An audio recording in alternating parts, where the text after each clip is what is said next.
How's it going, everybody? This is Remy, Team GXG, brand new team formed here in Chicago. And this is the day after the Columbus, Ohio regional, where I got 8th place, made top 8 with Ryzeal Mitsurugi, plus a little extra sauce.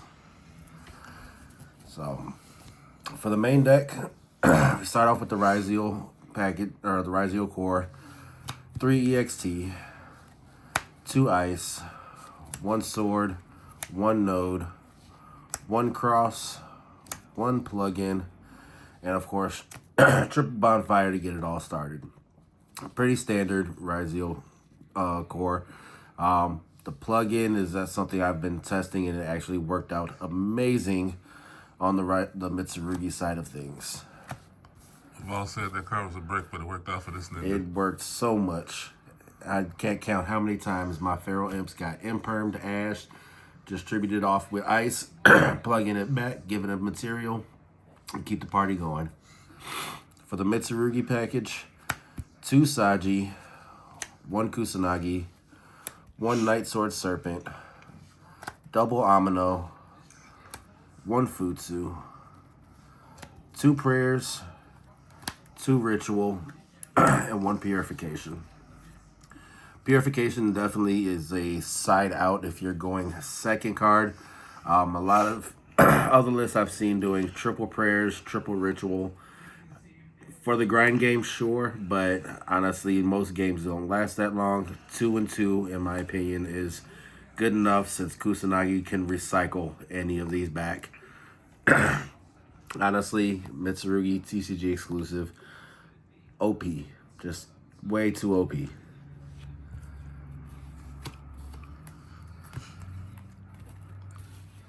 Then we have non-engine.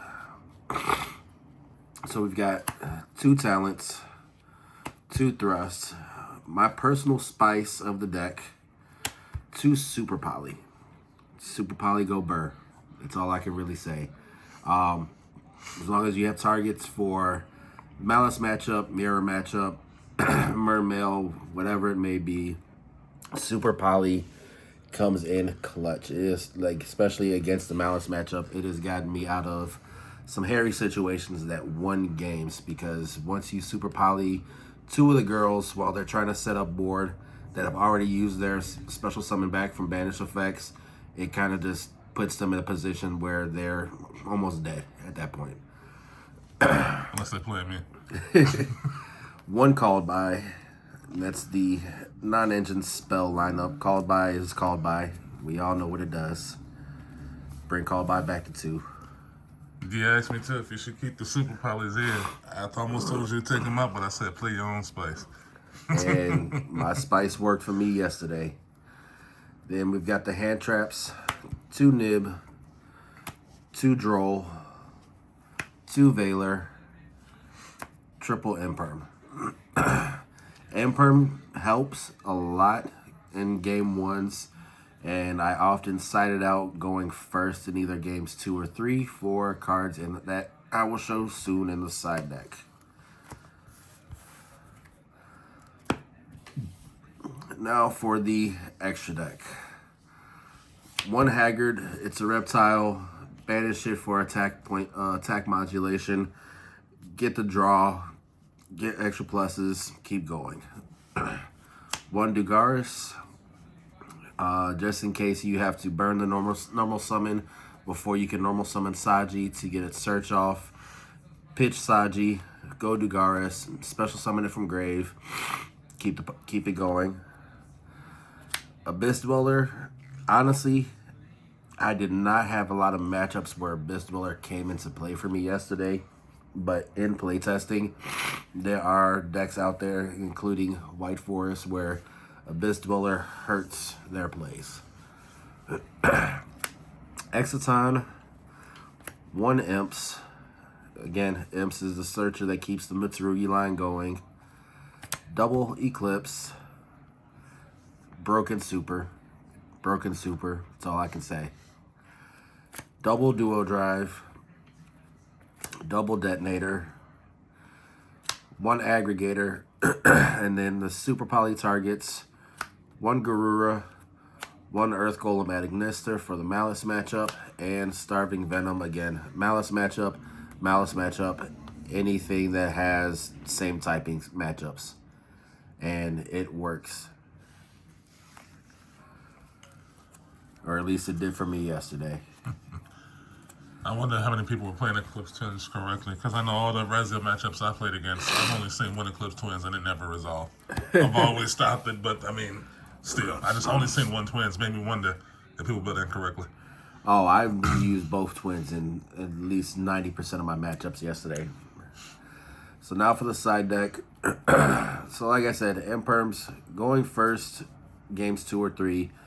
Always decided at least 2 out for 2 Solemn Strikes. This came in clutch, opening it in my hand. Round 9, game 3 versus Malice. 4 Malice matchups yesterday and beat every last one of them. 2 Evenlies. Most people would do 1 because I am playing Thrust, but 2 just helps to get it seen without having to burn a Thrust. Thrust can search for anything else, can search the bonfire if you need it, search an Imperm, whatever it may be. 2 just makes it that much more consistent to see that without wasting Thrust on it. No thoughts about the World Champion try to say that card's bad because it needs a battle phase? A lot of times, boards are way too overwhelming. I'll skip a battle phase if I can wipe a board. I will gladly skip a battle phase to wipe a board. 1D barrier. Honestly, with my matchups yesterday, not once did I side this in. I could have made this any other card for yesterday's regional, but it's been in my list. It's almost a staple at this point, but I feel it needs an errata to include Link Summons. 2 Econs, the star of the weekend. It has got me out of so many Griffin locks. Round 9, game 3. I outed a Griffin with talents. They tried to MTP with a white binder on board, and I had this in hand. Tributed their Griffin that I took from them. Took their white binder to ensure that they could not banish off their MTP. Whose spice is this? This was an idea from the cameraman here, Losos. He brought it up. We play tested it over and over and over again. I tried it at 1, tried it at 2, tried it at 3, and 2 in the side was just the best number for me. We have 2 crossouts. Crossout is crossout. You see the hand trap targets I have. Droll hurts this deck. Having crossout to stop that effect from stopping your plays, it helps. 1 Feather Duster. Back row. I hate it. I always have. Even like I've been playing this game since the beginning. I've always hated back row. Another nice tech that me and Losos here came up with, especially for the mirrors. Triple cherries. Mirrors. All you do is reveal your copy to look at your opponent's extra deck and banish all copies of that same card. The mirror match, you show dual drive, banish theirs, they can't search. You show detonator, banish theirs, you don't have to worry about detonator at all. Even in a Malice matchup, you get rid of the Haggard before they make it, and that forces them to go into Splash Mage, which locks them into Cybers, which means you don't get hit with the Abawaku and Griffin lock. Cherries. Cherries go hard, no lie. I won several matches off of cherries. Cherries go hard. And nobody's expecting it because nobody else is thinking to use it. Cherries go hard. Too many mirror matches, too many mirrors, too many similarities between a lot of extra decks. Cherries just makes it all happen. And then last but not least, Lancia. Malice. Lancia is Lancia. You drop it in draw phase.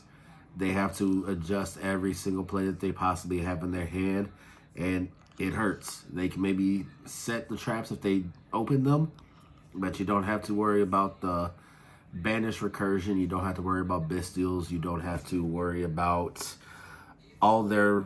They don't even have to worry about a Bawaku play. They can't special summon back from a Bawaku because they can't banish it. Lancia.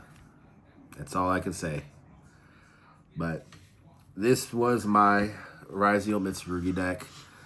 Went X11, 8th place, Columbus, Ohio Regional yesterday. So, I'm happy. I've gotten close a couple times in the past. Once during PK Fire format, once during Bubble Beat, and got 9th place both those regionals. Finally made it into that top 8 after playing this game competitively for the last 14, 15 years. But overall playing this game since the beginning. So keep an eye out. There will be more to come. You'll be seeing our team at YCS Vegas next month. So Team GXG, 8th place, Remy.